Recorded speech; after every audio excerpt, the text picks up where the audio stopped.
Got him, man. Oh, man. I had him hooked and he hit right by the boat. Smaller bass. That's the second one I had that came back in. I gotta get players for this. We're on the board. He pushed it. I felt that one pushed the bait. Well, the good news is they're hitting. Oh, here he is. He pushed it. Oh, here's a better one, I think. Oh, not sure. Not sure. It feels like a little better one. Coming up, coming up, coming up. Oh, yeah. Mm-hmm. Feels like a better one. I came back through the first pass I made through this spot. I came back through with a deeper diving DT, you know, and I know the spot pretty well. You know, and a lot of times the fish are up on top of it. You know, not a giant, but not a bad one. So I put down the DT12, and I grabbed a DT8. And I came back in on a shallower fish coming over the top of it. We'll just see what happens here. When you're cranking these weeds, you just want to tickle, the idea is to tickle the tops of the weeds.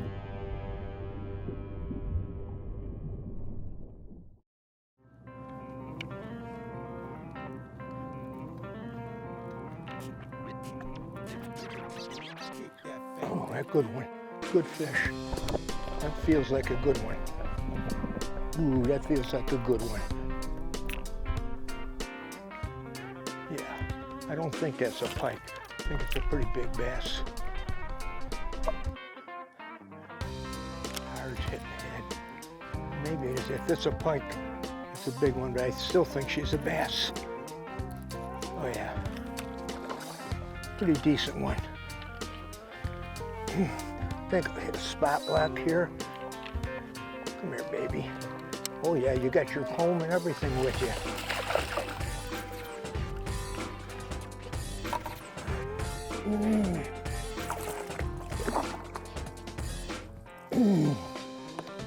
That's getting up there. That's getting to be the right fish. Look at that. It takes a little bit of practice to tickling the top of this stuff with a crankbait. But when you can catch fish like this, it's worth putting the time in to get it right. Come here. I got a question for you. How far do you think a fish like this bass will run down in a water column to hit a bait? Is it 4 feet? Will they go 10 feet? Would they go 15 feet? Would this fish go 20 feet or more to hit a bait if he sees it? You think so? Well, there's a lot of things that impact that question, and we're going to talk about that in today's show. A number of things that make a fish move a long distance or lock tight on cover, the times to use horizontal versus vertical baits, how the fish are positioned, the mood of the fish. We're going to talk about that too. I think you're going to enjoy this show. That might be her. Little beauty, little fat football. Wow, holy smokes. Woo, never let me down when I need a monster. That thing is so I fat. think I'm going to need a still shot for social media with that. Give me a still shot.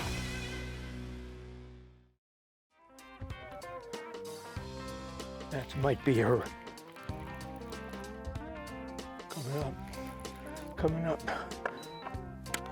I've seen a little flash on it. It looks like a pretty good one.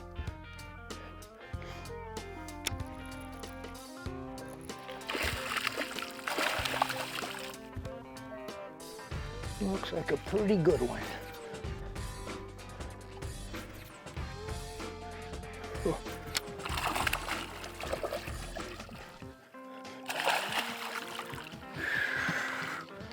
Oh. Come here, come here, come here.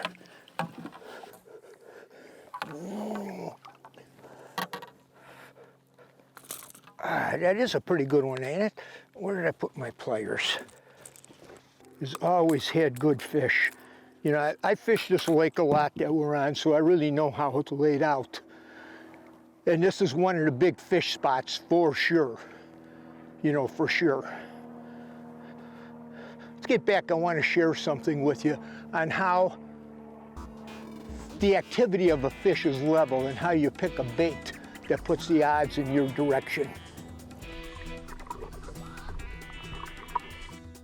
You know, when I come out in the morning, you look at your electronics, you run a few spots.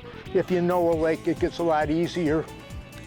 If you see a lot of bait high, a lot of fish high, fish moving around, anytime you have fish feeding up, that means they're active. If they're tight on the bottom, a lot of times you can't even see them. When they're inactive, you can go on a lake, you know really well, you're scoping everything, you don't see anything. That bite is determined by, to some degree, local weather and water conditions. In a given season, after years of watching patterns of fish, I would say that about 10% of the time, I would term the fish very active. 10% of the time, very negative. That 80% factor in between, I would call those neutral fish. You got negative fish, you got positive fish, you got neutral fish. When they're feeding up, you want horizontal moving baits, not vertical baits. Crankbaits, a spinner bait, swim jigs, these are quick examples. When they get on the bottom, that's a different thing. You fish a different kind of bait, bottom type bait. The fish that I'm fishing today, they're neutral to positive. I love it. Oh, he was there. He was there. He came back. He swung at it and come back on it.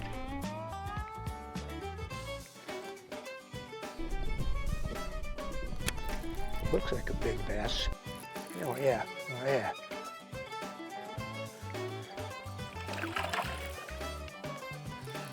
Oh yeah.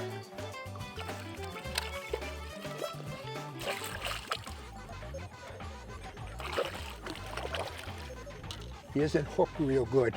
I guess I've seen that one hook in his mouth, one little hook. Now, let's see. Oh yeah. You ain't a giant butt. You ain't a giant butt. Hooked on it. Hook swung at it and hooked him in the side of his cheek. I want to talk a little bit about the baits that I've been fishing here, catching most of the fish on today. It's the DT series of crankbaits by Rapala. It's one of the most productive series of baits for bass that I've ever seen. You know, it's a fantastic selling bait. They come in a variety of sizes and colors. There's a 4, a 6, an 8, a 10. This baby, the new 12, you know, fills the gap. Then there's a 16, and there's a 20 for deep grinding. And I got this one here is an 8. You see the 3 different sizes, different size lips. What I'm doing is getting different structures and how the weeds are laid. If I go up on top, I'm throwing a smaller one. If I go deeper, I'm throwing a deeper one. A lot of the fish have been right in that 10, 11, 12-foot zone in this new DT 12. And you know, you might ask yourself, okay, you mean this much difference? 2 feet can make that much difference to getting a bite? Oh my gosh, yeah, you bet it can. Certain structures, certain pieces of cover, how you fish them. So these DT series with the incremental sizes and depths and lip designs all serve a purpose. I happen to be fishing soft cover. You know, a lot of weeds, which are common in our part of the world. So I got 3 different sizes for different depth zones to tickle the top of the weeds, from the very top down to the very basin, and see what's biting in your pattern, one or the other.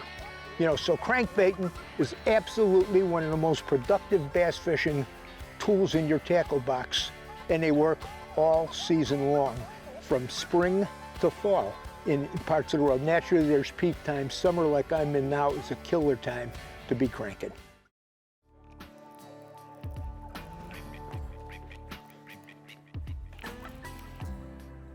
Not sure on the size, could be.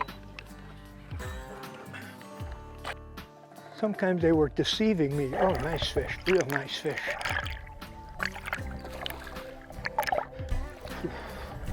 Wow. Wow.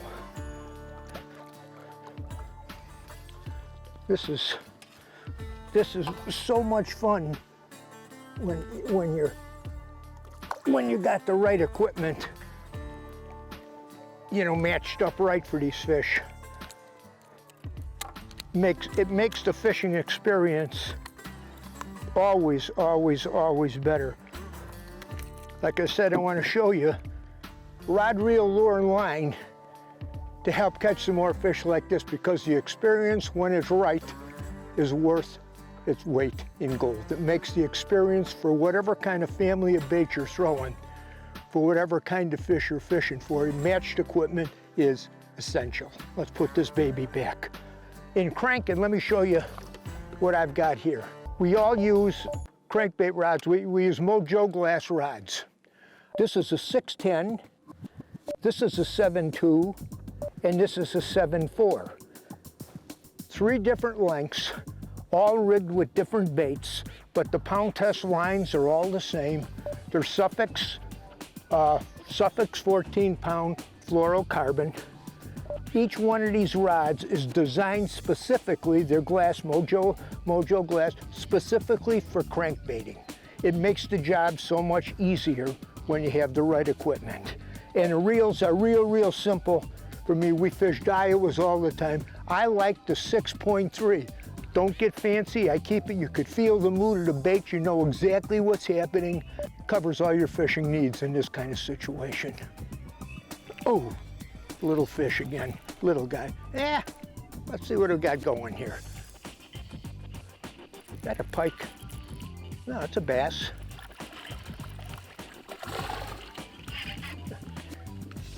Yeah, he's a flipper.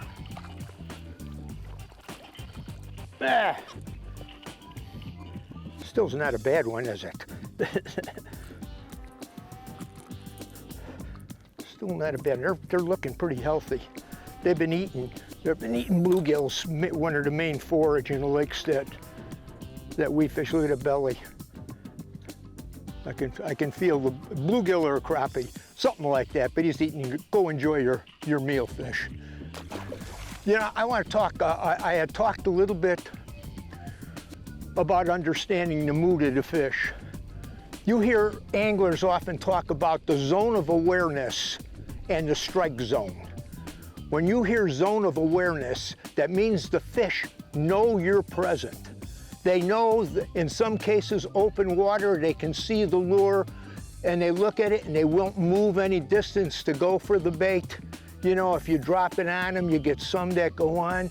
They're not really active, but they know you're there. They know that that zone of awareness impacts the size of that strike zone. When it's going and the fish are active in that, they're chasing baits. We've seen them forward-facing sonar shows us fish coming from 25 feet away. I hear some guys say more than that. You know, it's common, it's the fish in clear water will move huge distances in a lot of these lakes. So we learned a lot with forward-facing sonar, like Mega Live 2 has been a real eye-opener for me, and I'm just really starting to learn a lot about the nuances of it. But when you're fishing those active fish, you want to cover water, that strike zone is big. When you're fishing that neutral to negative, like a cold front, heavy fishing pressure, extremely cold water where things slow down, high or low water extremes, anything that causes a negative reaction, the strike zone goes from here to here. You got to hit him on the nose. Just imagine a bass, you're flipping a bass in heavy cover with a craw tube. Yeah, you know, bam. In his area, his strike zone is this big. You punch right through a hole in the weeds, the strike zone is like this. Another bass is sitting here 4 feet away. It knows that that bait came through, but it can't get there quick enough to go through the weeds. So it won't go. It'll sit. You got to hit them right on the nose. In shallow water, tight cover, the strike zone's like this. You come into a piece of cover, you watch really good anglers. They know the fish, they pick that piece apart and they're fishing each nook and cranny. And where one guy goes up on the dock and comes away with 2 fish, guy comes behind him and he catches 6 more. Today's day and age, electronics have made such a difference in our fishing. I've seen all of the changes over the years from the initial flasher. And I got so many, I got all the bells and whistles on here. You've got, I've got the latest and greatest Minn Kota on here. I've got my hummingbirds. I got forward-facing sonar in the front, my mapping system, 2D here. On the console of that, I've got my mapping system and 2D for running, and I'll use a lot of side imaging. But that's mainly what I use. And people always say, you got all this stuff, this electronics, we're gonna fish all the lakes out.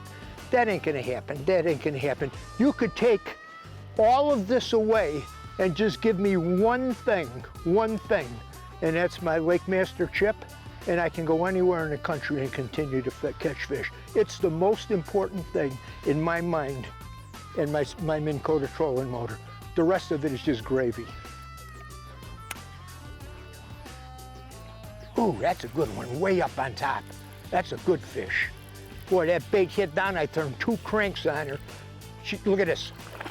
Oh yeah. Boy, that fish way up there. I was just gonna come back through with another bait and fish a little bit shallower, but I just changed my mind. Come on, baby. Ooh.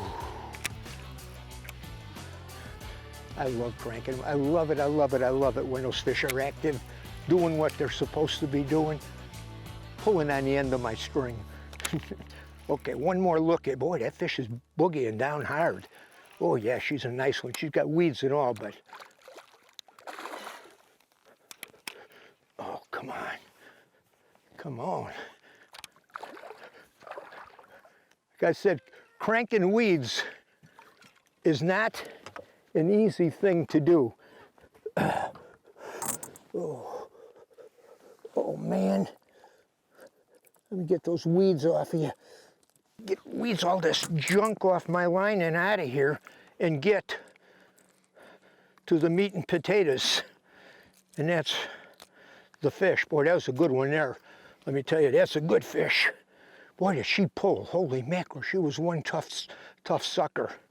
Hey, I hope I shared with you some things today about fish mood, different presentations, how things impacted the mood of the fish, baits you should use, when to fish fast, when to fish slow. After a lifetime doing this, you learn some things, and I consider a real honor to share them with you, because I'd like to see you catch more and bigger fish, and that's why we all go fishing. And throwing crankbaits of the many delivery systems, and bass love a wide variety of baits more than any other fish. They love variety, and cranking is one of their favorites, no doubt about it.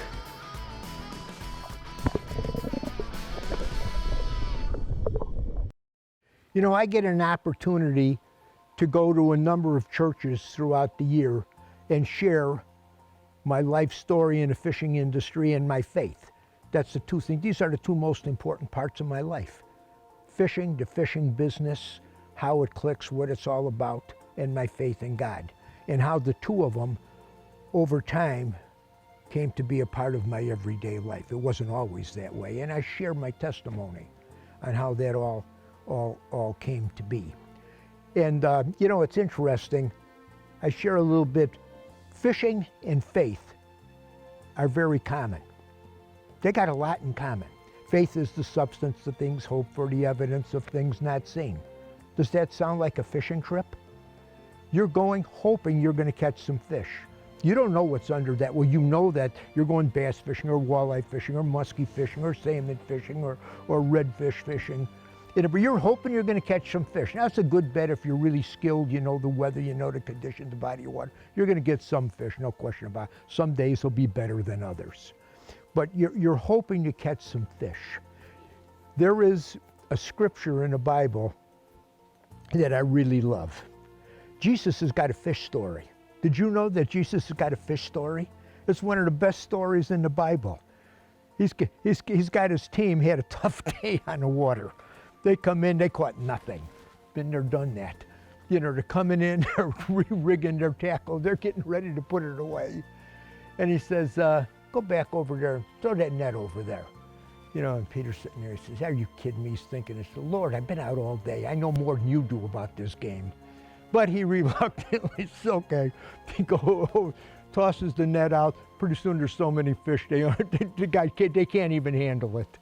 He comes in and loads the greatest catch that they had ever experienced. But seriously, faith and fishing have a lot in common. And the thing that is in common is hope.